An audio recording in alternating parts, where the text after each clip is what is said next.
What was the start of all this? When did the cogs of fate begin to turn?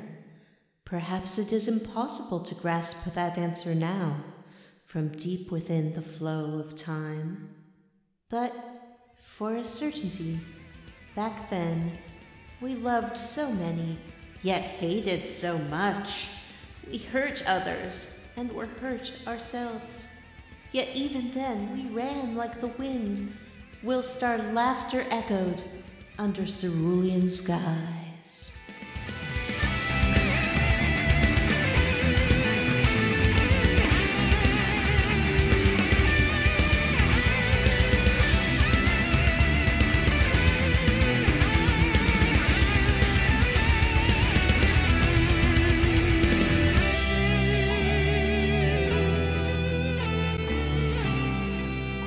Everybody, and welcome to Square Roots, the classic RPG podcast. I'm your host, Vanessa.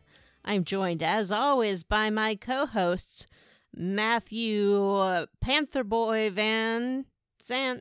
Hey, I'm a little taken aback by that introduction, but thank you, Vanessa, and hello, listeners. And Johnny Poshul Brandon. Everyone loves radical dreamers because the things that they do just deserve streamers. And this is the game where we play your favorite classic RPGs and talk about them one chunker at a time. This time we're talking about everyone's favorite classic RPG, Chrono Cross! Yay! The adventures of your friends Chrono, the further adventures, of your friends Chrono, Marl, Lucca, Robo, and Frog. Frog and Magus. And this is, of course, 2020, the year so twice. We named it twice. And we're playing all sequels to games we've played before. And this is the sequel to Chrono Trigger, one of the most classic RPGs of all time. Now, I will note that we delayed playing this last time because Jim couldn't play for a few months. So, of course, Jim can't make it for this episode either. Yeah. That's fine. It's fine. It's fine. You know what? It's fine. Don't even worry about it. We're fine with it. Well, we know he's playing and he's caught up with us because he was helping me through some of it while I was playing. So that's good. He'll be here next week. Yeah.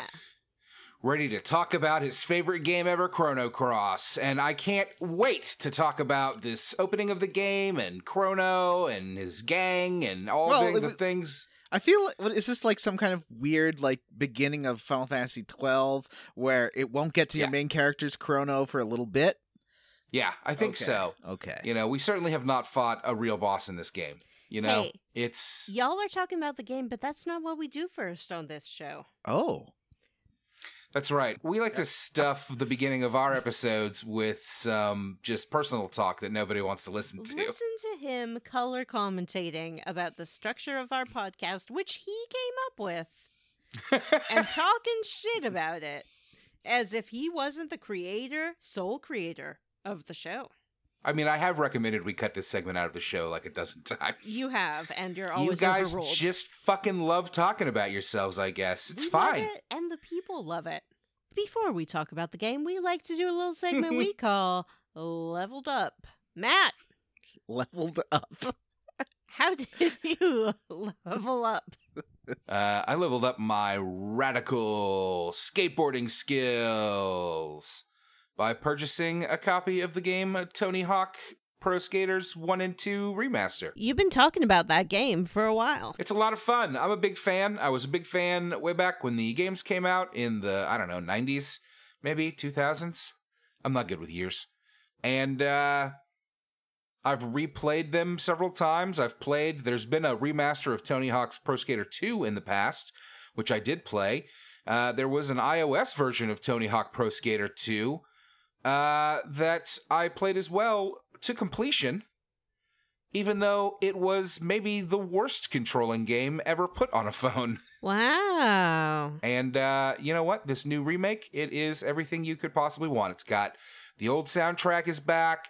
They've cleaned the whole package up, so Just for example, there's like a hub that you're able to jump between the two games. Your kind of create skater is the same guy in both games, and the point, like the stat points that you collect in one are part of the other as well. It's all one package now instead, The soundtrack is playing, because it's two games, but it's not like Kingdom Hearts, the remix or whatever with the 3 games on it, where each one is its own game that you go into. This one really blends 2 different games into one.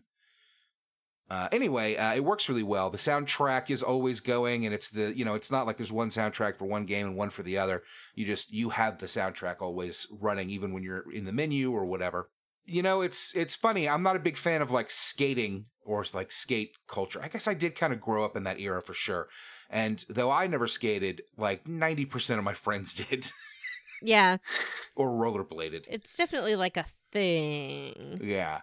But that's not really what draws me to the series. What draws me to the series is how just fun and engaging the core gameplay mechanic is. It reminds me a bit of swinging through the city in a good Spider-Man game, where you really like feel like you're having, like it feels fun just to move, and that's what always draws me into those games. Mm-hmm. So at this point, I have gone through Tony Hawk 1 and have started into Tony Hawk 2. Going through and clearing all of the challenges in each map and kind of exploring and reacquainting myself and just having a blast, Yeah, having a blast. Did you ever play any of the Tony Hawks, I Vanessa? played one. I found a used copy of a game in like a cool Seattle record store back when they had those kind of things. It was a store, they sold like CDs and video games and videos and stuff, and I was like, hey, I've heard a lot of cool stuff about this Tony Hawk, I'll buy it. So I did, and I played it for like 5 minutes, and I was like, this sucks, and I stopped. The end. I've heard that the mix of Tony Hawk 3 stuff in there kind of makes it a lot easier, like to do the challenges and stuff. Yeah, it is, particularly the Tony Hawk 1 stuff. Some of it is a lot easier in that regard. But it is, I actually saw the opposite. I saw people complaining on Twitter about how hard it was.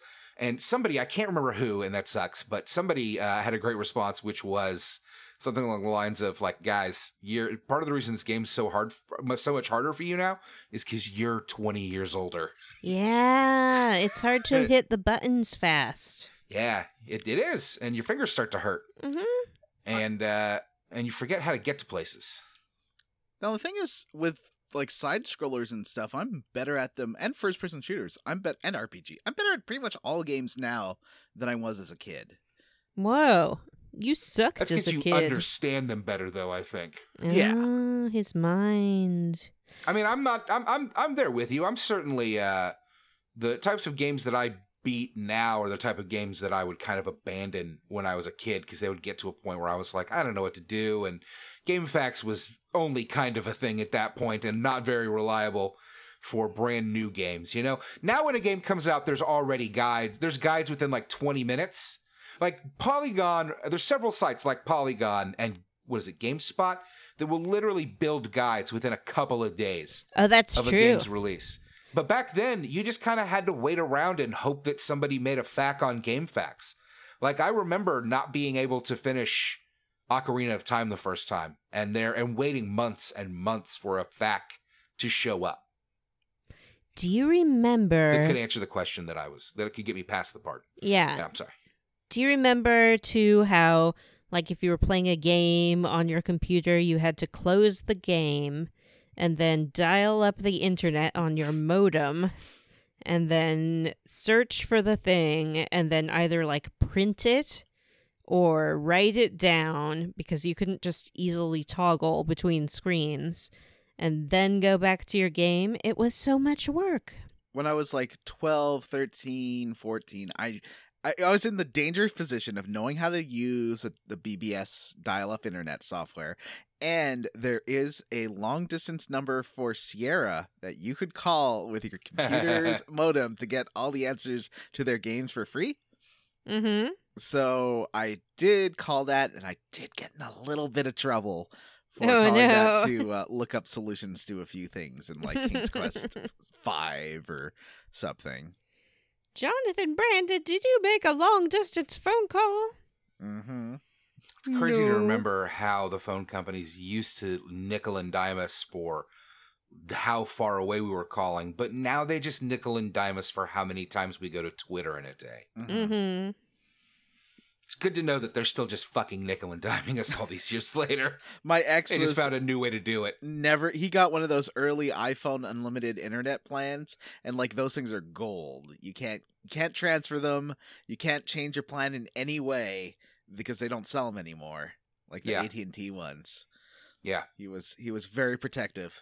It's nuts that sorry for this tangent, but it is nuts that there are games that are over 100 gigabytes to download, but a lot of ISPs that have data caps, their data caps are like 100 to 200 gigabytes per month. Like, that's insane. Yeah, it's insane that there are games that large. Yeah. Anyway, hey, my level up has gone on way too long and delved off into like a weird tangent. So how about I pass it off? And I think I'll hand it on to best friend Johnny. Yay! Johnny, how did you level up this week? I would like to... Did I... yeah, I talked about Star Trek last time. I have mostly been watching The Office. It's just something to have on in the background. I'm at season 6. I don't remember... I remember that it gets really weird. I'm not at the seasons where they keep changing the boss every couple episodes. I don't know if anyone's finished that. That shows... I mean, that's like the end of the show. Yeah. It does seem... otherwise, mostly been playing PUBG when I do get a chance. Vanessa and Jim and I got very close to getting that chicken dinner. But... We were so close. There was only one other person alive, and we were all alive, and we couldn't do it. He was a real Rambo. I did fly on a plane, and I did fly a plane, and I did... find this really amazing hiding spot under a bridge where I felt like a little troll. That game is a lot of fun, but it is definitely much less fun without your friends. It is something... Because for me, the game is like 70% having fun with like Vanessa or Matt or Jim and being a goofball, and then like 30% doing well at the game. And if you're playing solo, it's just all about doing well at the game. Yeah, I think I may have said this last week, but like when I play, I don't really play for like wins at this point. Like I kind of just fuck around a lot. Like I'm going to be in a car way longer than makes sense, or I'm going to get a glider and slam it into a building or something. If I'm in a glider and I see a cargo crate coming down, I will hit that cargo crate and crash the glider. Just to knock it. The best is when you do it to somebody's flare gun crate, because you can knock that fucking thing way off course, and you're gonna crash, but you'll probably survive the crash. And then those people are like, their crate's gone. It's so fun. It's so fucking fun. I have been playing something that is not PUBG. I've been playing Wasteland 3. I got past the opening prologue into the sort of the meat of the game. That is a game made by the same team that made a certain game called The Bard's Tale 2004. Yeah. Oh no! It is a lot of the same writers and stuff. It does have like, so there, it explains things so badly. Basically, you start the game with 2 characters, and you're like, "Oh, these are your main characters for the game." So I'll do custom characters, but no. There is a point after you play through the prologue with these 2 characters where then you can make your custom character. So you might as well just go with ones with like pre-builts, because they don't matter a ton, and I don't think there's anything I don't think the pre-built ones have any special dialogue though, so it doesn't super matter. But it's basically like a combination between the newer Fallouts and an XCOM with that kind of exactly that XCOM combat. So if you like that, you will like this game, I think. And it's got like your dialogue trees and your exploration and your sneaking. It actually has, I'd say, better stealth than Fallout. Like you can really sneak around and avoid combat, and it really puts in a lot of weight to your non-combat abilities and getting through the game and solving stuff. But it's a lot. That's cool. More and more, I find that way more fun than any sort of like combat in a game like that. Yeah. But the game is, I find, a little darker and meaner than Fallout, which is like, for me, that's kind of a point against it. I like how silly Fallout is, and I think Outer Worlds did a good like extension of that silliness. This game's a little more grimdark. It still has comedy, like you can make a mime, but and there's a lot of like silly skills you can get, and some of the writing is really fun. But yeah, Vanessa, how did you level up? I watched a movie called Wish Upon. It was on Amazon or some such streaming app. I think Amazon. It starred a girl who I thought was Maisie Williams the whole time, but turns out is not. It's some other girl. She's been in movies and things. You'd probably recognize her as the daughter of various people from different kinds of films. It was not good. It's about a teenage girl who finds a wishing box, and she makes wishes, but there's a terrible price. Bump, bump, $8. Wah, wah, wah, wah. It's like that movie that you've seen a whole bunch of different times because this is not a new concept, but then they make a new version of it for teens. Capital T, E, N, Z. Teen slumber party, sleepover night. Watch this movie or don't. Again, it was not very good. Oh, okay. No, it was exactly what you would think it would be, though. It felt like watching like a Final Destination is very good, but you know that sort of genre of teen horror movie where you go in and you know exactly what you're going to get, and that's what you get? Yeah. That's what it was. Okay. That sounds not bad. Yeah, not bad. Not good. Just there. Is there anything else that you wanted to talk about? No, that's it. No, that's not it.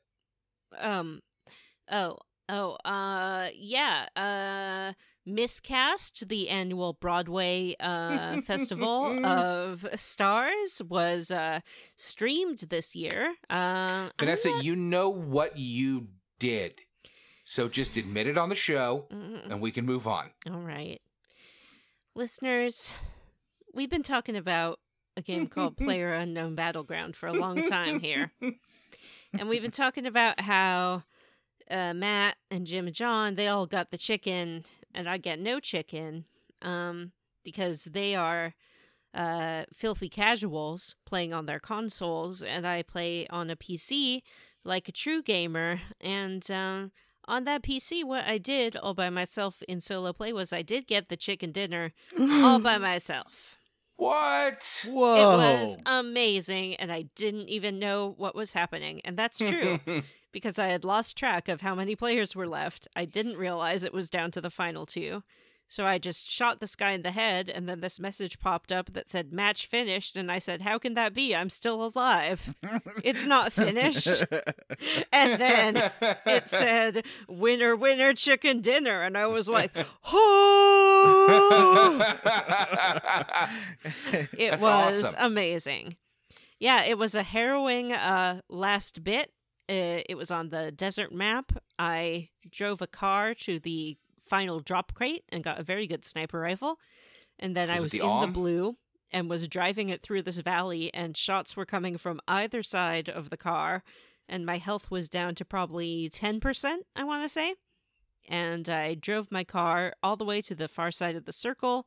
I parked it. It wasn't like the final phase, so I still had some wiggle room. Parked it on a hill, crouched behind it, healed up, peeked over the top of my car, saw one guy running towards me, and then he went prone in the sand, like to set up his own sniper shot. Shot him once in the head, and that was it.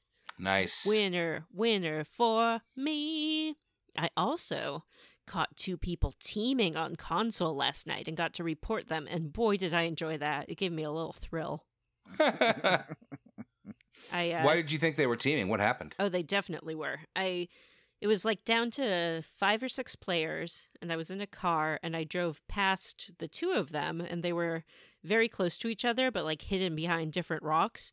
So I was just like honking my horn and being an asshole like I usually am in PUBG. Uh-huh. And they both were firing at me, and I'm like, that's weird that one of them wouldn't fire on the other one. So they killed me, and then I spectated, and you could see, like, from the guy who was spectating, the other guy just, like, running out in the open next to him. No shots taken at that guy at all. And they were, like, running together. And, Oh, wow. Yeah, one of them got knocked, and then the other one won. And I noticed there were, like, 4 players spectating the winner, so I'm sure that other people reported them as well. Yeah. But they were definitely teaming. Wow. One thing I've noticed on PC, and this happened to me a couple of times on PlayStation 4, if I'm playing in the middle of the night, I will get rushed by bots where there's like 7 or 8 bots coming at me. Yeah, me too. I love it. It's amazing. It's great. Once I was like standing on this staircase and 4 came in a row and I just shotgunned all of them and all of their crates were piled on top of each other. Just like, anyone else? Anyone else want to come? No? Hello? It's I am a little addicted. It's maybe the most addicted to any multiplayer game I've ever been. Like even like MMOs and stuff. I've never got that addicted to it. So I've been telling you for years, at least for me, like I don't play online shooters. Yeah. I hate Me games like neither. this. This is not what I play. But this one game, for some reason, just the genre works. I've played some of the other ones. Apex Legends is okay, you know. I'm vaguely interested in that. But the thing with Apex Legends is it doesn't have the exploration, and like the environments are at least when I played there was only one map and every environment was the same boxy room.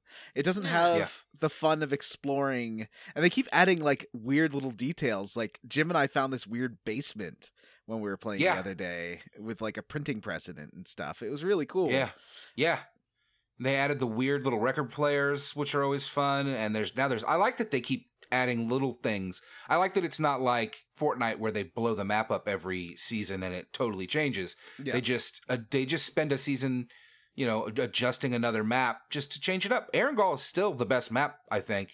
And they just keep adding fun stuff to it. Now there's docks and there's ferries that go between the docks, which I have not encountered yet. And I'm really super excited about. It is pretty super exciting. Though they did add a blue jammer, which I'm not into. Is that in the main game, or is that still testing? It is on PC. It has not hit console yet. That should be, I think, hitting console this week. Is it on the test server though, or the live server? I think it's on the live server on PC, but I could be wrong. Wow. I don't play, so I don't know. Maybe I misread I thought I saw patch notes. Tick tock tick. Oh, what is that sound? It's the chronometer for the Chrono Chronicles. We've got about 5 minutes longer than normal here. Hey, before we crack open this chronometer, may I ask, what is your history with this game, John? My history of this game is that I found it used at like a video game trading fair. Actually, no, it was Frankenson's Collectibles in Los Angeles. I was there once, and they did have a copy for $25, and I was like, oh, I will buy that because I never saw it in stores back when it was new. This was like 2009. And I bought it and played. I played up until you get back to the village. Basically, the first time you go back to the village and everything's weird. That's as far as I got. So I'm basically a baby fresh eyes for this game. Mm-hmm. I have a similar story. I think I played more than you did. I got to a point where I could not beat this boss, and the way the game was structured, you couldn't go back and grind from this particular save spot, which is just poor game design. So I do recommend saving in multiple slots for this game, because I just didn't want to start over, essentially, which is what I would have had to do. Okay. That's good to know. I'll spread them out. I'm only using 3 right now. I'll spread it out to 7 or something. I'll spread it out to a bunch. Yeah, just so every make save sure is a different. That you don't get stuck. Because I remember it would load up and put you into this cutscene, and there was no way to get out of the fight, and it was terrible. And it hadn't warned you that would be the case, like some games do. Are you sure you want to go forward? It's the super final. Be very extra careful. Okay, that's good to know. What's your history with this game, Matt? I don't have one. Oh. So I, and I've talked about this, I'm sure, on the show because we played it. As much as I've always liked Chrono Trigger, it was never my favorite game or a huge part of, my gameplay, I always preferred like Secret of Mana and Legend of Zelda to Chrono Trigger. So Chrono Trigger sequel, not something that really excited me, and was told by a friend that it was horrible and that I should not bother with it ever. And so I did not. Never touched it. You also famously hate PS1 genre games. I do not like the PS1 as much as I think the rest of you. I think I have it. It's part of it is like, I think like my brain has a hard time translating these polygonal graphics like into things sometimes. I can't see stuff on these maps. They just look like just smudge to me. I can't sometimes, particularly when it's all jagged and polygons, and it gets wild. So, and particularly these old ones where they had not quite yet figured out like cameras and basic like controls. We're going to talk about the walk speed in a minute, and that's kind of all you need to know. But so far, I'm having fun. So what about you, Vanessa? Did you already... Oh, I sure did, but that's okay because that means we've all gone, and it's time for the Chronocon. And we'll never know what Jim's experience with the game was because he did miss this segment and cannot come back and do it. No. So. But you know what? Unlike the last time when Jim couldn't join us and we just threw in the towel, we're going to charge forward bravely, and maybe we'll pick up another party member along the way. We're going to charge forward really fucking slowly. Slowly. All right, John, why don't you take us into the chronometer? Do it. All right. First, we start with a spooky castle. You get a little FMV flyby of this castle. It is a stone tower that looks sort of like a cell phone tower, but flanked by dragons, statues of dragons. Cut to inside, an elevator opens, and out comes Serge, Kid, and a random party member of the 40-something characters that you can get in this game. In my case... Is it random? Yeah. In my case, wow. was Orla, a girl with blonde pigtails. I don't remember who mine was. I had Lena. I started this game on PS3, but my PS3 was being really loud, so when I was streaming, it was super loud, and so I restarted it on PSTV. But PSTV has the blur, so the screenshots look like garbage. So I'm gonna try going back to my PS3 save, and then I can also get a character I missed that we were all mad about missing because we all missed it. Kid is this girl who is very tomboyish. She is wearing a little bikini. She's Oi, what kind of tomboy wears a little bikini? Oi? Yeah, right. I'm wearing a little bikini, I is. It's me, Kid. I think she'd be more like, Tuppence for me, governor. She's gonna wear a bikini. Yeah, she's got a small top and a small bottom, with a lot of midriff, and it's kind of bikini, isn't it? She definitely has an exposed midriff. You can't deny that, Matt. I mean, is that the definition of a bikini? So, I thought a bikini was a very specific thing. She could be a waitress at medieval Hooters. Yeah, for sure. Yeah, it looks more like in this image Matt has shared with us, which I believe is official art, like a torn shirt, and then one of those, I forget what they're called. Is it a Bolero jacket? The jacket that just covers the top of your chest? I feel like if I tried wearing a Bolero jacket, I would look like Owaka from Final Fantasy X, right? You probably would, and now I really want you to wear one. Because I think it's a great cut, but you can't have a fat midsection for it, because the idea is that it's like a shell around you, but if it's resting on a big tummy, it doesn't really work. No. And then she has... It could be a skirt, it could be like a bikini bottom with a tiny little cover-up, and she has a big dagger, right in front of her groin area for modesty, I guess. And big gloves and big boots. Can you call it a Bolero skirt? A Bolero skirt, yeah. Yeah, I she's don't got even know if that's the right word. And she has either tattoos or makeup with like Or stripes scars, on maybe? her. Scars, yeah. So with Chrono Trigger, the big thing about that game was it was like the Chrono Dream Team. It was Akira Toriyama, it was I think Yuji Horii from Dragon Quest, and it was like a few of the Final Fantasy people. And I feel like this one is missing a few of the Dream Team. Like it doesn't have Akira Toriyama, so the art style is kind of ugly. Super generic. Yeah, it's very generic, unlike Chrono Trigger, which I think had a really Chrono Trigger has some very Dragon Ball-y looking characters, but they were really cute. I mean, everything Akira Toriyama does is Dragon Ball looking. Yeah, all of Dragon Everything. Quest is the same way. So it doesn't quite have the same look as old Chrono Trigger, for sure. This is not your daddy's Chrono game. This ain't your daddy's Chrono game. Especially if your daddy is Jim Banks. You know who you are. Kids out there whose father is Jim. My first impression of this was weird. They took Chrono Trigger, like famously one of the most beautiful games of its era, and for its sequel, they were just like, "Ooh, let's just make a Final Fantasy game."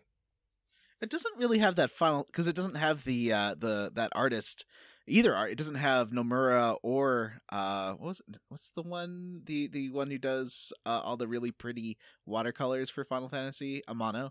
Yeah, it doesn't have that Amano or Nomura look.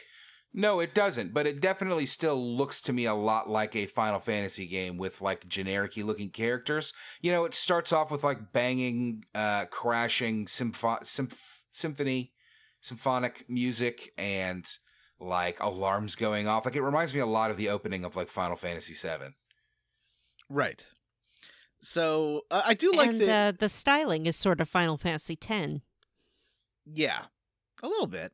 I don't know. Serge is really generic, like generic Dragon Quest character, like head scarf thing and sort of loose flowing fabrics. They don't have the weird design of Final Fantasy's outfits. They don't, and they don't have the charm of Final Fantasy. They are just generic anime boys and girls. Yeah. By the way, thanks for asking. My random character at the beginning was Mickey. Sort of like a harem dancer-looking lady with a moon headband. Okay, so not long Nikki. hair. Mickey. Not Nikki. Not Nikki. Mickey. Okay. M-I-K-I. Because there's N-I-K-K-I. And There is? Yeah, we'll talk about that in a bit because that's Mickey and Nikki very specifically have a role in this chunker. Wow. Sort of. Anyway, so you're in. Jim has asked, which is a good timing for it. Jim has asked us to talk about how Kid has, quote, a Cockney accent for no reason. Now, of course, we know the reason is because the character in the Japanese game would have had, I believe, like a regional dialect, and they kind of make up for that often in these games by giving and animes as well by giving them, you know, English regional dialects. Right, like if they're from Osaka, they have that one. Like usually they give them like a rural accent, and yeah.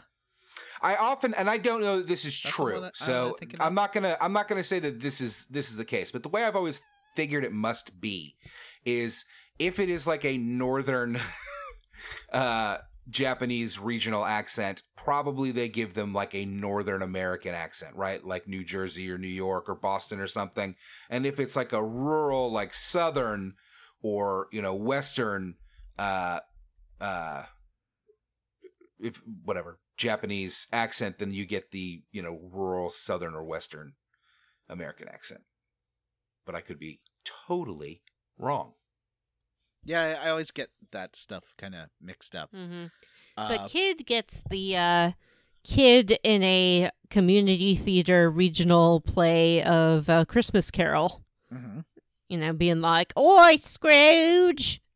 Why are you such a grouch?" Yeah, it's not fun to read. I've mentioned this maybe just last week. Last week. Yeah, I really don't like it when, and I understand why they do it. But it really annoys me when I have to read, like, phonetically spelled out fucking, you know? It's like Gambit. Like, I love Gambit, all right? I know that everybody hates Gambit. I love Gambit. Just You just got to tone it down. There's a village in this game. I like it when game it's like half speaking French. That at least I'm like, okay. There's a village in this game where everyone goes cha-cha-cha as their speech thing. And I'm sure we will talk about that later. Cha-cha-cha. You can go left or right immediately. If you go left, you'll see this purple crystal, and Kid theorizes this must be some kind of switch. But you can't get there because you're on this balcony, even though the balcony so close and yet so far, aren't we? And yet the balcony is like maybe 10 feet over. I feel like if they carefully climbed down it, they could have gone there. They probably could have, and I believe we also see this character do feats of acrobatic daring do later. Right. So it seems like she easily could have reached it. Yeah. I feel like if I had a rope, I personally could have probably got down. But maybe they don't have ropes. What kind of thieves are they anyway? So you go to the right after, and there are your first encounters, which nicely don't go away or kind of go off the map once you've fought them, at least for a while. There's robots and bats. I like that the robots disarm themselves by taking off their arm and then hitting you with it. A very disarming attack. Exactly. And this is when you get into the combat, and let's talk about the combat a little bit, because it gets explained a bit more by Chief Radius, but the combat is like, it's very unusual, and it has percentages, and it makes you think that you're going to have to do math. And you kind of do have to do math a little bit just to like cast your spells, because you charge up your level by doing the physical attacks that are like level 1, 2, and 3, and then they add up to your max level, so you can like build up a number of attacks, but also you have a stamina meter that you have to pay attention to at the same time. Mm-hmm. And then there's also the field color, which isn't that important, but does add a bonus to, so you can keep an eye on that, and maybe when you're okay, let's start with the beginning. There's 3 kinds of physical attacks you can make. 1, 2, like mild, strong, and normal, strong, and fierce. Normal will give you 1 level chunk. Strong will give you 2 level chunks, and fierce will give you 3 level chunks. Right now I have a max level of 3, so I can do, if I do a normal and a strong, then I will have enough to cast a level 3 spell, which is called spells are called elements, but also items are called elements.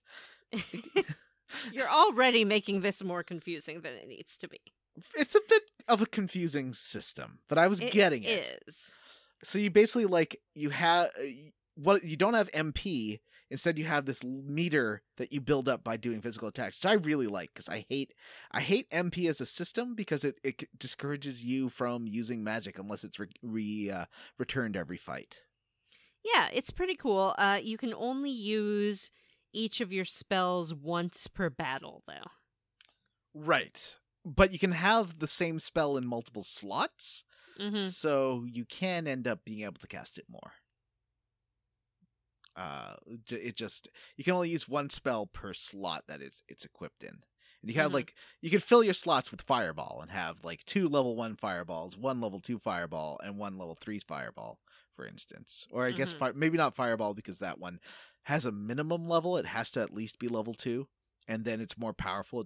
If it's equipped in a level 3 slot, the system is very, I think, maybe a little too complicated.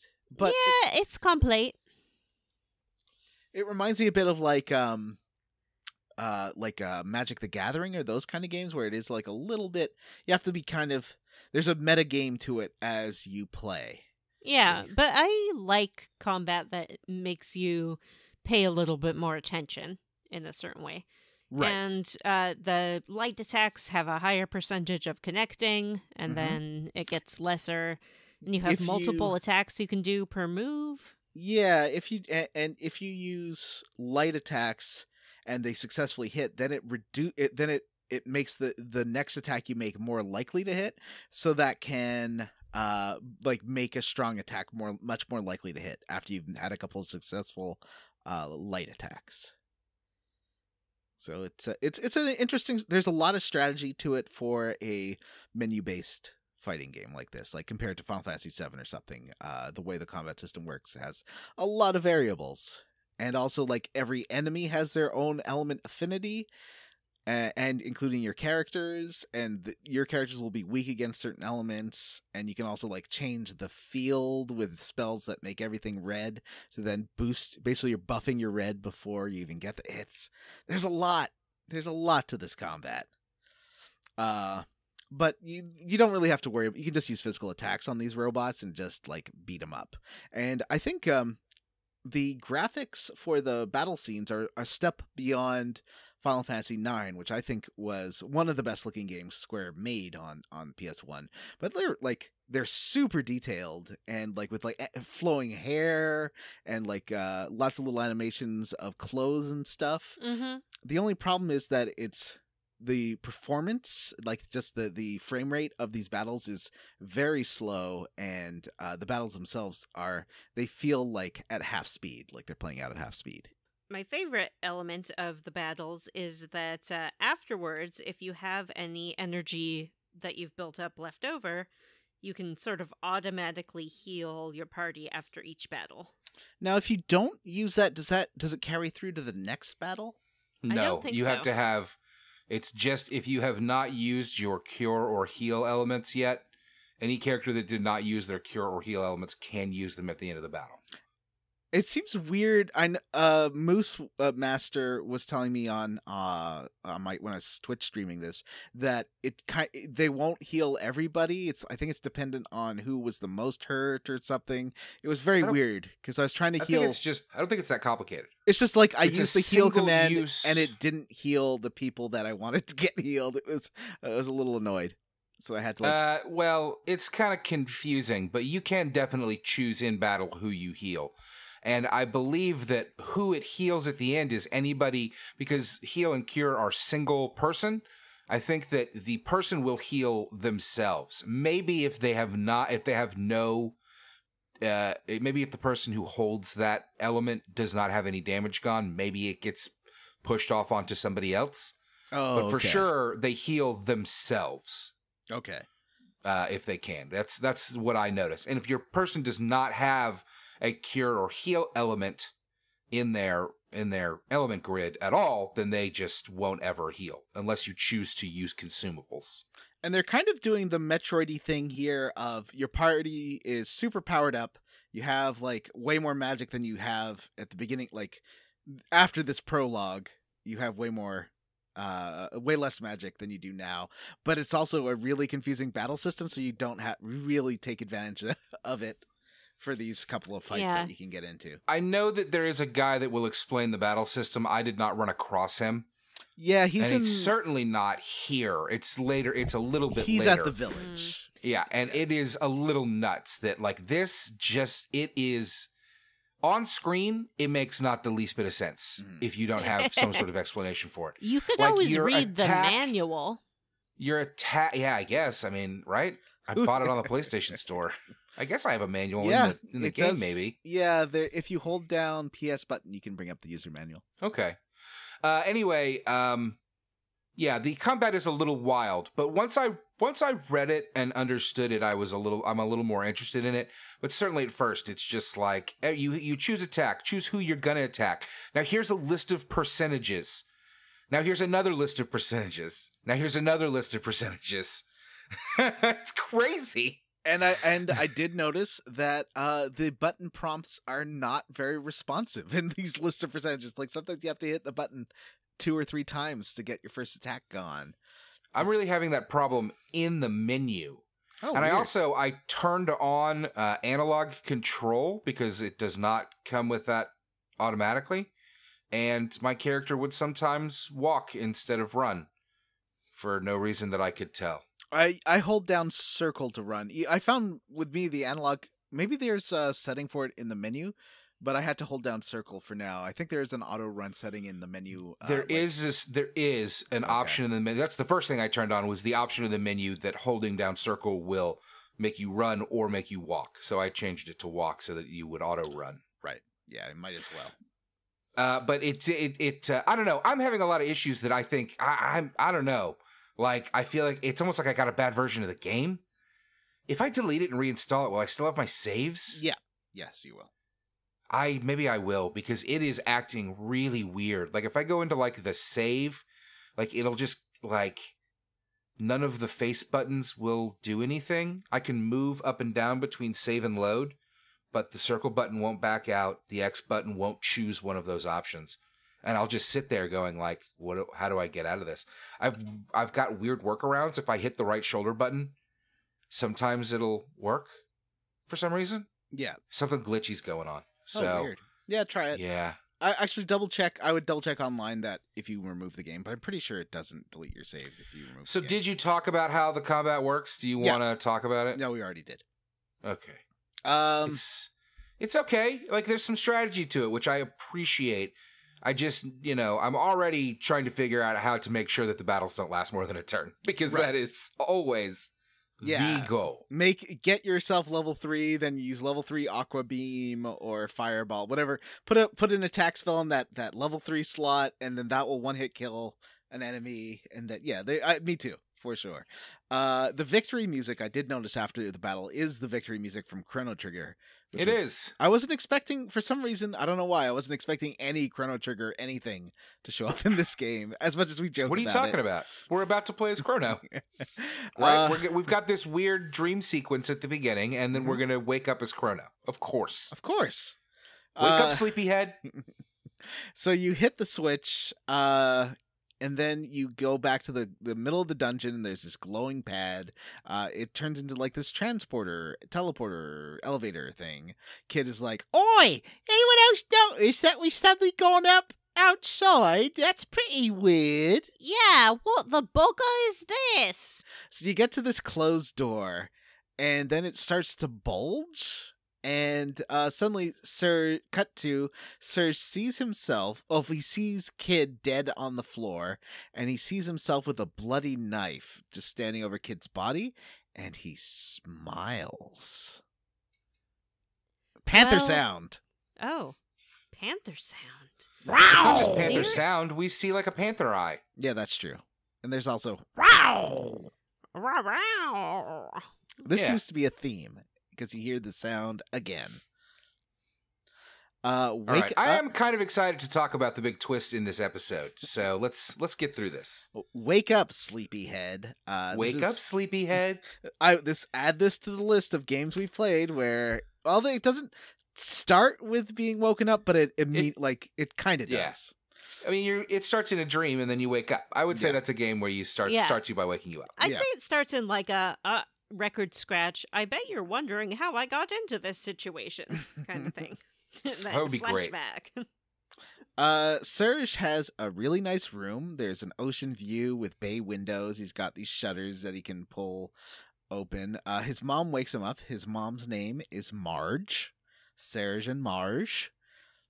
His mom tells Serge that Lena was going to meet him earlier, but Serge slept through it. The town is, so you can then go around this town. This town's called Anri, and everyone in the town's very sad that the El Nido festival is canceled. Something about Viper. I don't know who this Viper is. There's an old. If you try to pet a cat, an old lady tells you about how you were attacked by a panther demon as a kid. You can really? Yeah. I mean, I maybe did not talk to everybody in this village, because I talked to a few people. All right, quick aside. What's with the fucking, it lets you walk away from them while they're talking to you? I love it. I think you can do that. But they keep talking. How far can you get before it, like, glitches the whole game out and the game explodes? That's my concern. Probably if you walk out of the room, I assume the conversation's going to end. You can go. I noticed that one of the early things that I remarked to myself here was like, every NPC has got a fucking lot to say. They've all got like 3 or 4 fucking paragraphs, which, come on. And once again, with the non-responsiveness of the game, it's like you kind of jamming the buttons and it doesn't really go through the dialogue that much faster. And everyone has eight little boxes of text every time you talk to them. So yeah, the old lady says you for a while you were really scared of cats because of being attacked by this panther demon. And she's like, "Oh, I'm glad you're not now, because what kind of girl would marry you if you were still afraid of a cat?" It's like, lady, he was almost killed by a panther demon. That seems like a big deal. So you can also talk to the chief, Chief Radius. There's a little gate you can take to his training ground, where that's where you meet the dog and all that. So Chief Radius will fight you. I missed this. And sort of show you how field elements work and all that. There's a guy with a Does giant... he explain all the stamina numbers and... Yeah. That shit is... Yeah. Why are they making me do math? Vanessa said the same thing. I don't hate it. It reminds me a little bit of like Bravely Default. Like you can go all in on your first fucking turn. Right. But like, yeah, you're going to be frozen if you do. Because if you use an element, then you're going to it does do the default thing of kind of taking away turns from you in the future if you overexpend your stamina. There's a guy with a swordfish that is still moving, by the way. He is very cruel. Who gives you a Komodo scale. If you listen to him, think about how rich he's going to be for selling the fish. He thinks it's like the legendary, lucky, good, super awesome fish. Yeah, it's from like the Dragon's Castle, or I don't know. I read through this a few times and I didn't get what he was saying. He's just real excited. It was like, you ever read the book, The Pearl? Remind me of that. It's So why don't you walk us through some more of the things here that happen in this first little village that if you don't notice and do, you will forever lose the ability to get certain characters. Okay, there's a few things. There's a guy looking at this poster of Mickey on the wall, and he is going hummina, hummina, hummina.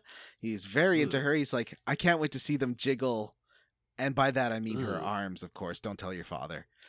There is... Oh, goodness. There is a Johnny boyfriend named Belcha who is running a restaurant. His little vocal tick, since he's from that village I was talking about, he does say cha-cha-cha all the time.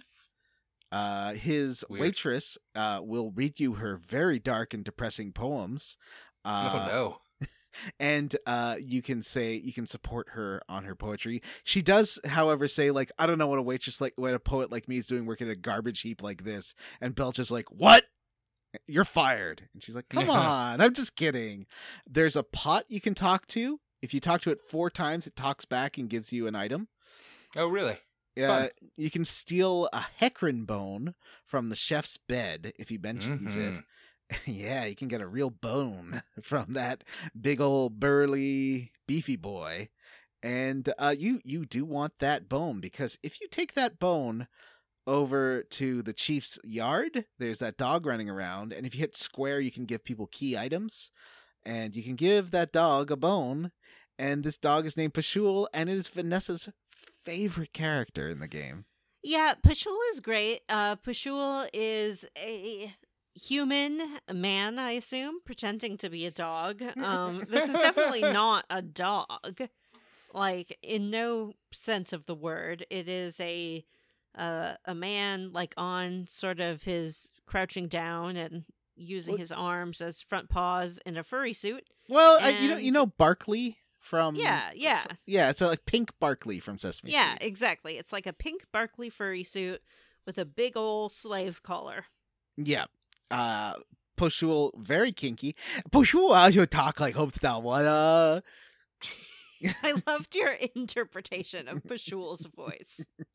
Poshul does have some vocal tics, like a lot. Poshul is only vocal tics. What if you're not reading the guide and you're not checking every corner of the map? Then can you get Poshul later? There is a chance to get Poshul again if you missed Poshul earlier, but recruit Lena, then you will get Poshul. But if you do not recruit Lena, then you missed your chance for getting this amazing dog. Yep. But it sounds like I'm getting the impression. So this game has, like I said before, 40 NPCs, and I get the impression none of them are a big deal to the plot. Yeah, it I seems think like you it because really they're so just need missable. Surge. Like, So I missed Poshul and Lena mhm. and another character that we'll be talking about shortly already. I'm And already missing characters. with Lena, I was reading like, well, does it change the game if you don't recruit Lena? And they're like, oh, not really. There's 2 short scenes. It's like, what? Yeah. What? That doesn't. Yeah. She seems like the main romantic interest. I guess she's not. I don't know what happens. In Maybe this game. Kid is here. I think Kid might be the romantic interest, to be honest with you, but I'm not sure. We'll see. Because here's the thing. I'm a romantic interest, Governor. Or Lucca. We can talk about it. Or Marl. Any of your favorites from Chrono Trigger, maybe? I wonder, can you not get Kid? No, I think Kid, you like even if you tell Kid no, she will join your party. I think you have to have Kid's like one of the main characters. I don't think Kid is optional. So there's also for other stuff you miss, there's a guy who tells you about his amazing life as a fisherman, but he kind of has this sliding doors thing of wondering what his life would be like if he'd made some different decisions, and he does give you this shark tooth that he's like, yeah, this kind of reminds me of the life that I've led, but you can have it. And that one's important because that gets you character later. If you don't, if you miss that, you'll miss out on another character. And everyone's talking about radical dreamers. They are a scary group of thieves that are murderers and evil. Didn't y'all play Radical Dreamers when we played Chrono Trigger? Rings a bell. It was like a visual novel, right? Yeah. And Kid, it features Serge and Kid, and I forgot who the other. Oh, was it? There was a weird guy. Oh, maybe it's a spoiler. There was a weird mysterious guy. Is it a sequel to this, or is it like a midquel? Basically, Radical Dreamers is another timeline that features a lot of the characters, and also like the stuff with Poré, like people talking about how Poré kind of conquered the kingdom. That happens in Radical Dreamers and in this one. So it's just a different timeline. Gotcha. But with a lot of the same characters. And like Viper and Lynx and stuff. So, you can recruit that dog. The dog becomes a party member. That's your first one. And otherwise, now it's time to go talk to Lena over at the pier, and she is babysitting. She is watching these kids swim. She's taking her duties very seriously. This looks great. She's standing. It's like a wide shot. She's standing on the edge of the pier, and like the kids are in the water around her, and they all swim around, and they look good. It looks great. Final Fantasy, like Square games from the early 2000s, seemed very obsessed with like swimming and beaches, because you had like Final Fantasy X. You have this. You have Kingdom Hearts.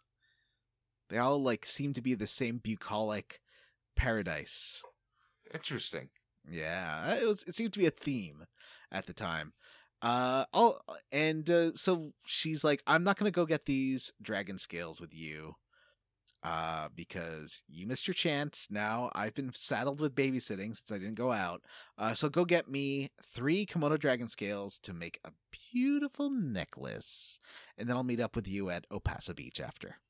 Kids in the town are talking about how the necklace is the hot thing that all the girls want. Yeah. This one kid's like, I gave him a Komodo dragon scale that I got from the swordfish guy. First of all, Lena says she will not take some garbage scale that someone else gave you. She's only going to take fresh scales that you got yourself. And so I gave this garbage one to the kid, and the kid was like, oh, now Kiki won't marry Lolo. Like, I'm supposed to know who they are. Everyone in the village knows Kiki and Lolo, and the kid gives you a spell to rip chunks of earth from the ground and throw them at your enemies, which is a normal thing for a kid to have. It's very uplifting. It is called uplift, which seems kind of a misnomer. I got that, but much later on. The game does let you know, hey, you won't be able to screw up by giving these key items to people with the square button. Like, it'll only work. You can't give away items you need later. It'll only work. That's good. Yeah. And the game's like, don't worry about it, buddy. But everything else in this game is missable and screw up. I didn't realize that that's what that button was for. Like, I saw that it brought up a list of items, but I had no idea why. So you head to Lizard Rock. You can also at this point go to Cape Howell if you want to check out a beautiful view from Cape Howell. There's a marker you can read that I totally forgot to read, so I can't tell you what it said. Oh, no. Then you go to Lizard Rock. This is where you catch the Komodo dragons and kill them and take their scales. There are 3 pups that you have to catch. There's also News walking around that are called beach bums. I don't know if you remember News from... Yeah. Yeah, they're cute. Yeah, that's fun. The Komodo dragons are fun. You have to... Are they Komodo dragons? Isn't that what they're called? Or is it kimono? I thought it was kimono, but I could be wrong. Maybe. You have to, like, trap them, kind of. It's kind of fun. You have to scare one through a tunnel, and then you can, like, shut the tunnel with a rock and come around and scare him and corner him and kill him. Yeah, it is. It is Komodo dragons. There's some like treasures you can get by pushing rocks. That's fun. And if you get it wrong, the puzzles reset if you leave the screen and go back, which is really... there's a bunch of unplayer friendly stuff in this game, but solving the puzzles seems very player friendly, which I am a fan of. So when you get to the third one that you have to like chase around and fight that, it will summon its big mama dragon, and that is a tougher fight, but it's still pretty easy. Yeah. It looks good. It's like a big fat old fucking lizard looking thing. I just hope that we aren't like forever decimating the population of these, this dragon. Yeah, I mean, probably are, but you know. Yeah. So you get those scales and you head over to Opasa Beach, and Lena is there. And like in Kingdom Hearts, she's just like reminiscing about her childhood with you. Yeah, even though like they're just like young teenagers, I think. Yeah, they're 17. Similar to Cloud and Tifa in Final Fantasy VII, and like yep. Very similar, where they're like reminiscing about like 2 years ago. Remember when we were kids 2 years ago and how simple life used to be? Unlike now, young and innocent. Fortunately, I dressed like a cowgirl. She does ask you some questions, and I believe answering these questions will help you get Lena in your party if you're nice to her. That will help her come join you. Fortunately, this is interrupted by a giant wave that comes right after Serge hears someone calling his name. It gets super Kingdom Hearts. The water is moving and he's standing in it. And it's like, despite all my warnings, the future doesn't scare me. Wow! It's the panther. Wow! Then he is woken up. So Serge collapses on the beach after this wave hits, and when he wakes up, he's being woken up by like a fisherman or someone with his pet Komodo dragon, and he's like, "Oh," the guy's like, "Kid, what are you doing here on this beach? Get out of here, stranger." And which is weird because everyone knows Serge. Serge's like the most popular guy in the village. Well, there's only like 12 people in the village. Yeah. So you then head back to the village.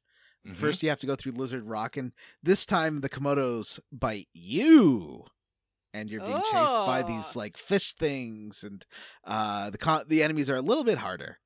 Yeah. In Russia, a Komodo bite you. Exactly. So the treasure chests are reset, and you can go back around and collect them again. Yeah. There's you get to the village, and everyone's like, "Hey, stranger, how you doing? Welcome to our Anri village. Not much here. Nothing's really happened in this village ever since that child died 10 years ago." Yes, that child who drowned and lived in that house over there. You know, your house. Well, they say that you look like the kid that drowned. Mm-hmm. Yeah.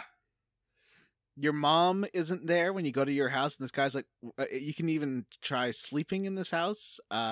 You can bribe a Komodo dragon into letting you sleep in your old bed. But when you try to leave, this guy's like, "What were you doing? Were you sleeping in my house? What are you doing? Who are you? I don't know, Marge. What are you talking about? What's wrong with you?" If you go to the Belch's cafe, it is now called Cafe Fleur, with flowers everywhere, and Belch's wife is running it, and the waitress is like, "Oh yeah, I gave up on this poetry stuff. Who knows? Like I'm just I can't pursue that." And then the woman running Cafe Flare is like, "Oh, if you can still pursue your dreams. You can really, if you want to ever leave this place and become a poet, you are welcome to. And you can talk to the urn this time instead of the pot. Everything's different, but there's a poster, and this time instead of being a poster of Mickey, it's a poster of Nikki. And Whoa! Instead of a man, a younger man priving over Mickey, there's an older, horny lady. I missed this. There's a horny grandma and I didn't talk to her? She's like, one of the best things about being an old lady is that you can perv over these hot young hotties. Boy, tell me about it. That's why I go on Twitch. Look at these floppy-haired gamers. Hello, e-boys. It's me. Yeah, so she's all about this like flamboyant young man named Nicky, and she's real into him. Then everyone's like, "Oh, Lena, go talk to her. She's on the pier." Oh, also the chief. No one's heard of Radius. The chief is Ganji here. Serge seems to just kind of take this in stride, though. He's not really freaking out or yelling at people or being like, "Is this some kind of joke?" He's just like, "Okie dokie." There's been He hasn't had any. Has he had any dialogue? Isn't he silent? No, yeah, you have some dialogue choices as Serge. But the weird thing is that the game has these like pre-rendered CG scenes of Serge making facial expressions, but they're always like, "Duh." Like I'm not sure what I'm supposed to interpret, because he looks very calm as the wave comes to like kill him. He looks very calm. He smiles a tiny bit after killing Kid in his dream. I don't know what's up. That seems weird. Is that a failure of the animation, or do you think it's a stylistic choice? I don't know. Could you not read his expressions in those cutscenes either? I just took it that he's like super stupid and has nothing to say. Mm-hmm. So if you go talk to Lena, you can then say, "Hey, Lena." She's like, "Hey, oh yeah, you look like that dead kid I know." And you're like, "Oh, I'm Serge." And she's like, "No, you're not. I saw him die." And that's a shitty joke, so don't be like that. Yeah. I guess there aren't people in this world with like multiple names. I mean, like two people with the same name, because she immediately decides that he's claiming to be this dead kid instead of just introducing himself. Well, she does say that he looks like this kid she knew. So I can sort of see where she's coming from. And she says, "Oh, he's got a gravestone over on Cape Howell. Why don't you go check that out?" And so you do. You head over to Cape Howell. Oh, but before you go there, there's one... Oh, no, I think it's after this that you get them. So you go up to Cape Howell, and you look at this marker, and this time the marker is a gravestone for Serge. No! He died. No. So this is a real Slider situation. Is it? I don't know Sliders very well. I'm sorry. Sliders is such a good show. There was one episode where everyone went on this diet pill and it turned them into flesh-eating monsters because they could never get enough to eat. Oh. R.I.P. Our beloved Serge died age 7. Nobody can take anything away from him, nor can anyone give anything to him. What came from the sea has returned to the sea. That's he came from the sea? I guess so. I mean, sea men. Somebody also makes a point to tell you that Marge died a few years later, so that's great. Mm-hmm. Yeah, your mom's dead too. Anyway. Yeah, your mom's dead too. So as soon as you read that, then two people run up to talk to you. Three people. Karsh, who is a long-haired Seymour type, and then his entourage, the Shaker brothers, Pepper and Salt. So salt and peppers here, and we're in a mix. Someone told Karst that he would be there at that time and date, the ghost of a child who died named Serge. And they are like, yeah, you better come with us. And if you don't want to, we will hurt you to bring you with us. And you get... Oh, they also say if you have Poshul with you, and we're just talking to this kid, you don't worry about it. Just don't even worry about it. It's nothing. Don't. And the dog just walks over to the side, so the dog's not part of it. I thought they sort of kicked Poshul away. I guess they do kick him a little bit, but they do say, like, we're not here for you, so... Yeah, and Poshul's probably into being kicked around a little bit. Mm-hmm. Oh, no. So, anyway. Yeah. You have to fight the Shaker brothers and But Karsh. Kid from your dream dives in to save you, and she fights with you. They do run off after you defeat them. They're like, these aren't normal kids. There's something up with them. And then Kid says like, well, I want to travel with you. Do you want to travel with me? Like, you seem cool, and I'm looking for like some friends. Do you want to be friends with me? And I said yes, because I'm like, oh, Kid's cool. I'm sure this won't cause any problems. This causes problems if you say yes. Yeah. Like, if you already have... Can you already have Leela in your party? No, Lena, no. Okay. I think you have to refuse Kid like 4 times in a row. Yeah. And then Kid will be like, fine. And then you can go to town and get Lena, whatever it is. Yeah. Yeah. That's how you get Lena in your party. So I might go back and do this, although I know it apparently doesn't change anything having your childhood girlfriend with you. I want to get the party members, and it's only like an extra hour of the game to redo. But she's not your childhood girlfriend. She's an alternate version. That's true. Yeah, I did not. I allowed Kid into the party, and so I am out 1 dog and 1 because I did know that there was like a dog to recruit, but I read like, ooh, but don't get the dog yet because I think it said that if you got the dog first, you couldn't get Lena, whatever her name is. Yes. Oh. Sure. Maybe then I don't have a save without the dog, so maybe then I'll just keep the dog and. Yeah. I know. Anyway, none of us are trying to 100% this game, right? No, I'm sure as hell not. Anyway, so you go back to your old, you rest back at your old house, and if you have Lena, you can get her to join you. At this point, if you got the shark tooth that we mentioned earlier, you can also pick up a character named Mojo, who is like a living voodoo doll. Mojo is amazing. You find this basement. Mm-hmm. This is the shark tooth guy who was sliding doors reminiscing. Mm-hmm. And you talk to his family, and his family's like, yeah, my dad's not a fisherman. He used to want to be, but then his best friend's son died, who lived next door, and he gave that up. And now he's a religious fanatic, and he spends all day in the basement worshiping, and we're not allowed down there. So you go down there, and he has a shrine set up. He has a sort of Isis-looking cat statue on the left-hand side, and a big skull on the right-hand side.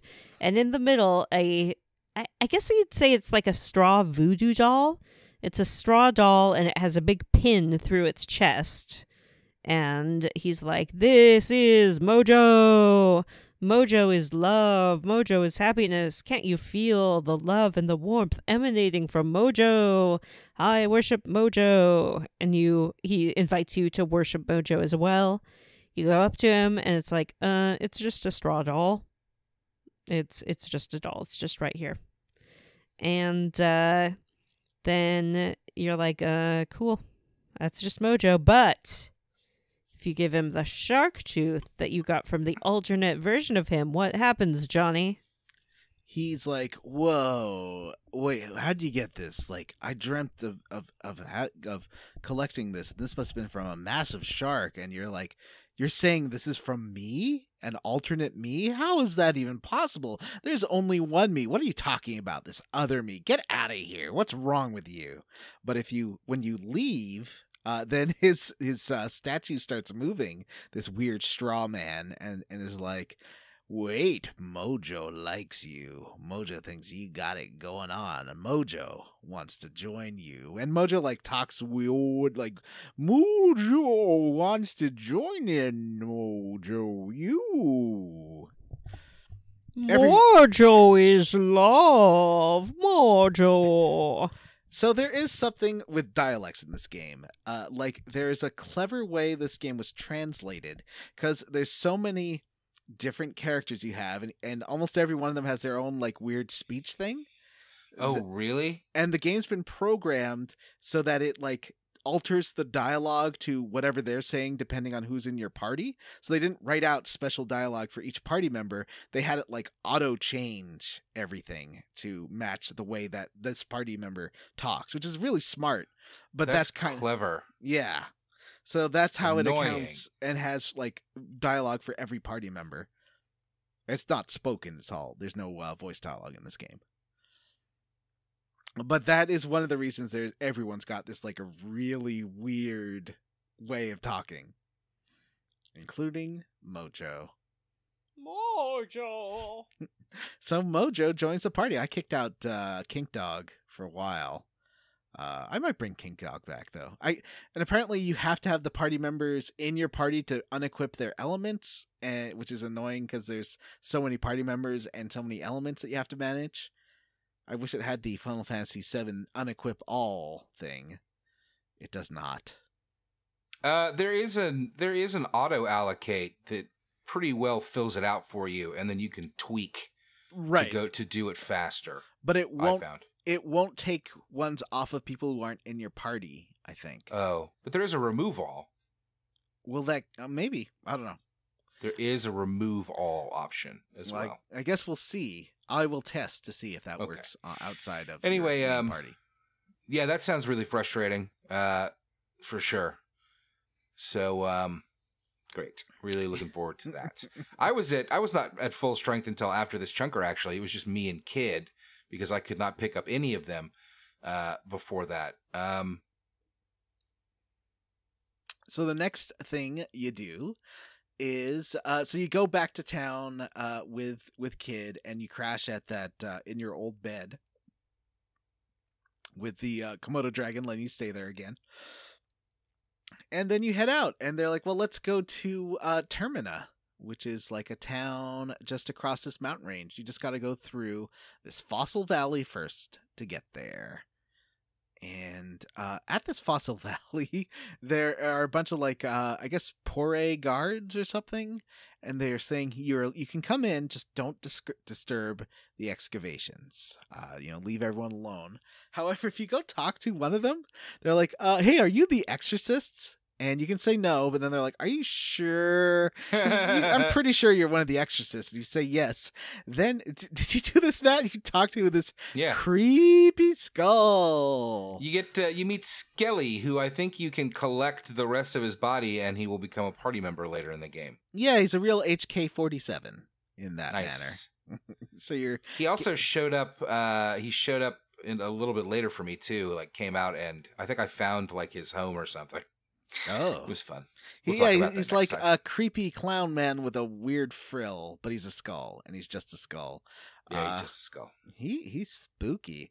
There's a weird bird you can fight here if you mess with its egg. I didn't do that part because the guide I was reading is like, I'll just come back later and do this when you're a bit more powerful. I actually did do it. It was not difficult. It did have an attack that did like fucking 70 damage, but I had spent a little extra time screwing around and gained like an extra level or two, so I was just enough to survive it. And you get a dodo egg once you kill it, like from its and there's some flowers you can grab up here too. Now the boss of this area is Pepor and Salt, who we kind of glossed over last time. Those two are real. What was their names from Final Fantasy X too? Ormi and Lagos. Yes. What were their names when the same characters were in Rogue Galaxy? Oh, Rosenkrantz and Guildenstern. Oh no, Steve. That was Steve and Jerry or whatever their names Yeah. were. The two like janitor guards, right?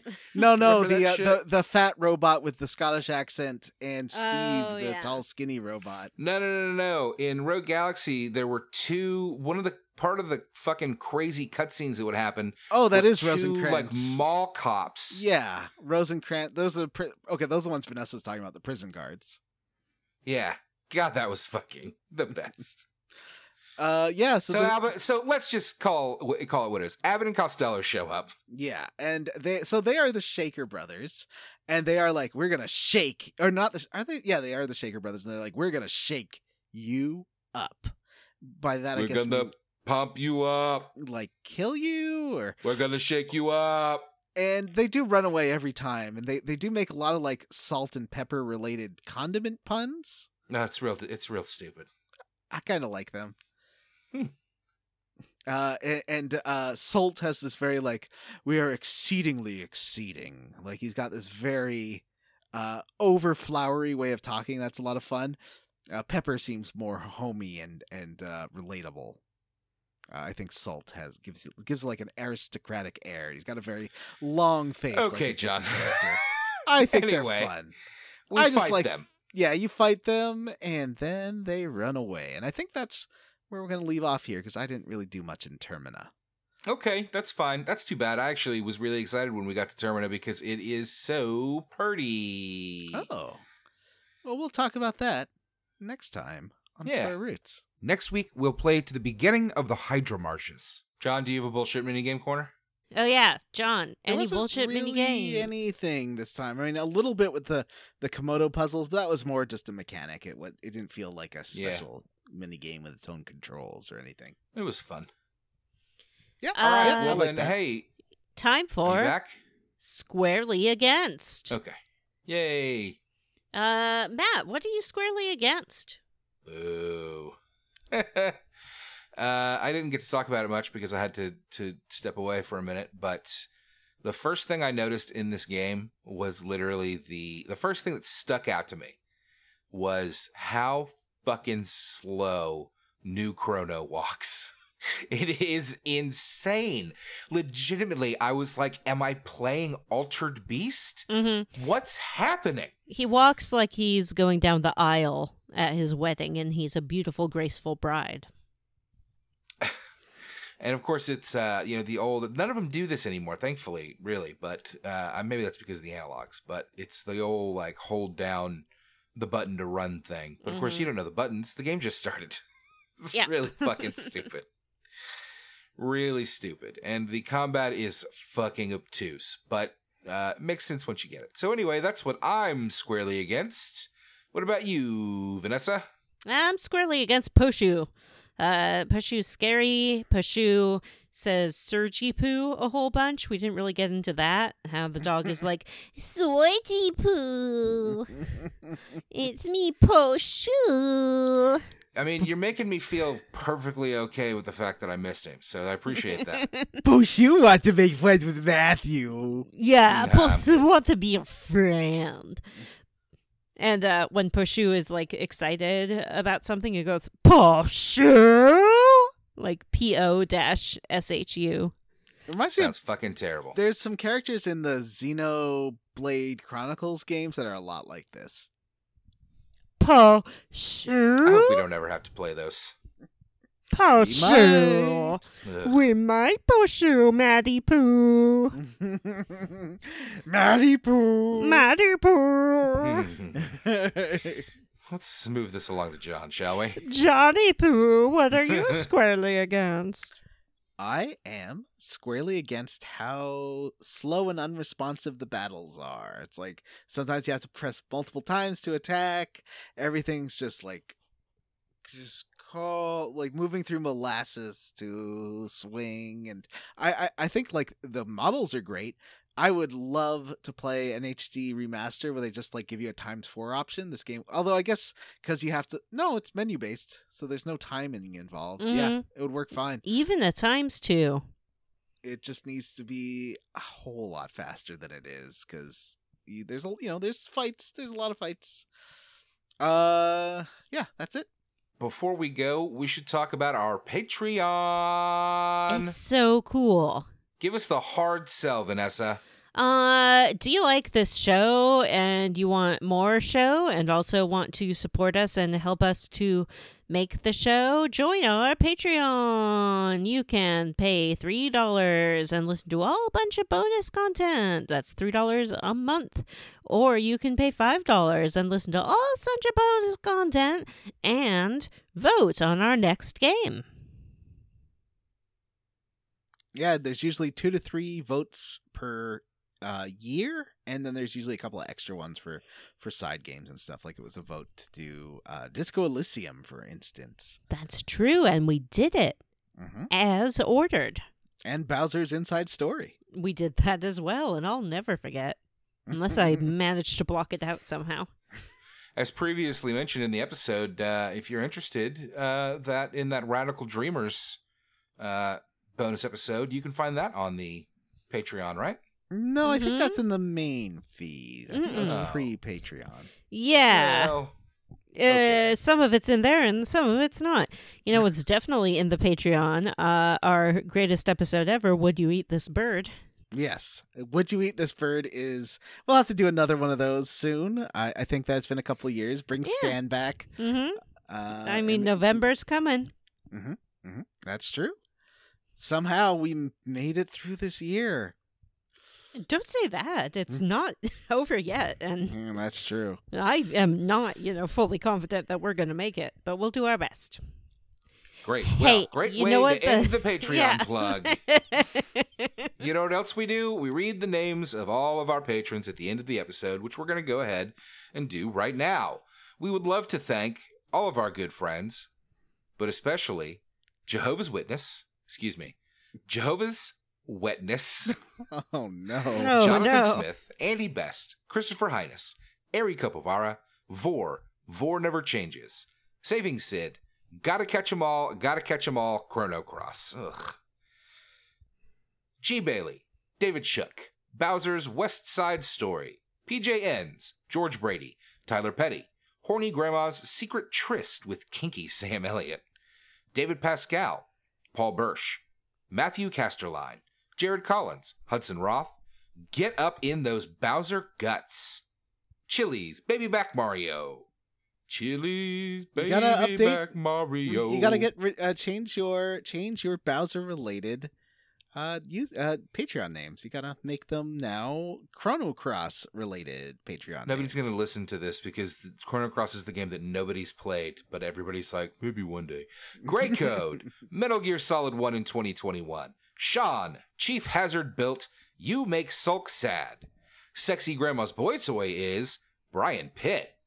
Armin Hammer, Hales, Samu Mitchell. Robert T, D. Jethro. Vanessa's mom says Mother 3 is hot rubbish. She Dr. does. Fine, Every say day everyone's she's name. like, Vanessa, Mother 3 is hot rubbish. And I'm like, yes, Mother. Play Mother 3 or quit now, frauds. Lubu Flamma. Jameson. Gage Lacharite. Cake Ninja. Chris Penyak. I like Stan. He's soft and smooth and anointing, and he stays where he's put. Kevin Walter. Sam Harrison is a ghost who doesn't know it's a ghost. It's a me, Vario. Andy Smith, Miguel Torres, Bree Girth, Andrew Liner, Sean Gonzalez, Still Just Cow, Matthew Newland, Dan, Unessa's mom, Race Jenkins, Ethan G. Pearson, Mr. Mallard, Christian Go. Getting too into Bowser will literally fill him. Joshua W. Broxton, Soy Soda Pop, the RPG Luminary. Why did I rally so hard for Bowser's Inside Story? This game sucks. Huge Bowser coins. Matt, I'm sorry. Apology accepted. Chris Ryan, Jake Dickerson, Amanda Douglas, Chris Wilder, Taiwan Gordon, Ron, Tom, Jason Timms, Grayson, Joseph. It's peanut butter jelly time, peanut butter jelly time. That's how the song goes. Mary, Queen of Scoffs, David Green, Ward Childress, Eric Garby, Reddit is Harold Lauder, Kenny Sloth, Robert M. Pullum, Justin Rashnofford, Listen up, Scroot Stains. OMG, what is this game? Andres Rivera. Don't blame me, I voted for Fable. Vanessa's fourth mom. Wash in the Wind. Matt Jorgensen. Mostly Rational Person. Jordan McNeil. Devin Sloan. Kiva Moser. Vanessa's for real, actual mom. Huxley Iguana. That one guy. Question, Vanessa, is T-Bumpkins a kink and is it upsetting? T-Bumpkins is a kink and it's not upsetting. Megan Sullivan, Citrus C, Stephen Paget, Adam Zimmerman, Lyriel of the Claire, Patrick Loves Bears, Hexagon, Aaron Bachman, Nathan Poirot, Every Day's Great in Bowser's Guts, Robert J. Defendi, Cyril the Wolf, Ow! Cameron Shoei, Michael Crawford, Ross Hartley, William Westgard, Wedge Coon, Andy, Joshua Bennett, Stu Skeel, Tracy, Wonder Swan, Andrew O, Justin Ham, Sergeant Spaghetti, Florian Jonas Kramer, TJ Miller's horny grandma impersonation, John loves to spoil games, Brandon, I challenge the other Tracy to a duel to the pain, Isaac Wright, Benjamin Avner, Jonathan Ellsworth, Ryan Miller, Cassandra, Sean Walsh, and Alexander Jokic. Send us an email. You know our email address. It's squarerootspodcast@gmail.com. If you can't be bothered, please come to our Facebook group, the Square Roots Podcast Group for smart, cool, very attractive people. It's a very good group, and if you like to talk about games but you're scared to on the internet because it's so toxic, come visit us. It's not toxic at all.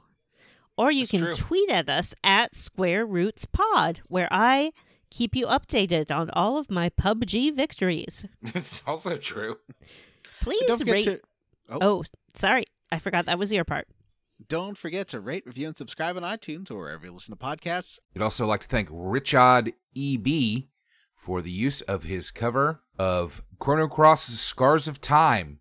You can find him on YouTube at Richard E.B., as well as at Richard E.B. on Twitter and Patreon/Richard E.B. That is RICHAAD. E.B. Like Richard, but Richard. That's it for the show. For Square Roots Podcast, I'm your host, Vanessa. I'm Matthew Van Zandt. I'm Johnny Brandon. And I'm Vanessa. And I'm Jim. Bye!